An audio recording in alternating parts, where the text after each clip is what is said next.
FCRA എത്ര ധൃതിപ്പെട്ടാണ്. എന്തായിരുന്നു അതിന്റെ ഉദ്ദേശം? തീർത്തും ദുരുദ്ദേശം.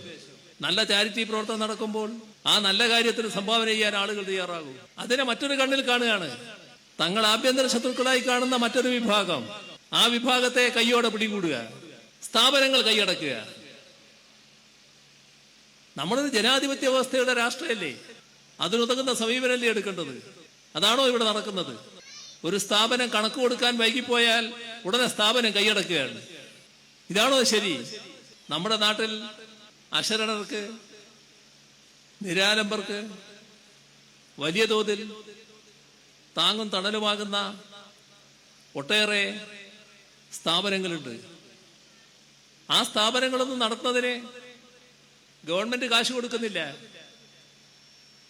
അതിനാവശ്യമായ ഫണ്ട് അവർ കണ്ടെത്തുന്നത് അവരുടെ ആളുകൾ തന്നെ ജോലിയെടുത്ത് നൽകുന്ന സംഭാവനയിലൂടെയാണ്. നല്ല ചാരിറ്റി പ്രവർത്തനം നടക്കുമ്പോൾ ആ നല്ല കാര്യത്തിന് സംഭാവന ചെയ്യാൻ ആളുകൾ തയ്യാറാകും. അതിനെ മറ്റൊരു കണ്ണിൽ കാണുകയാണ്. അത് പിടിച്ചടക്കാൻ ശ്രമിക്കുകയാണ്. നാട്ടിലെ, രാജ്യത്തെ ക്രൈസ്തവ സമൂഹ മേധാവികൾ ഒന്നടങ്കം അതിനെ ചോദ്യം ചെയ്തില്ലേ?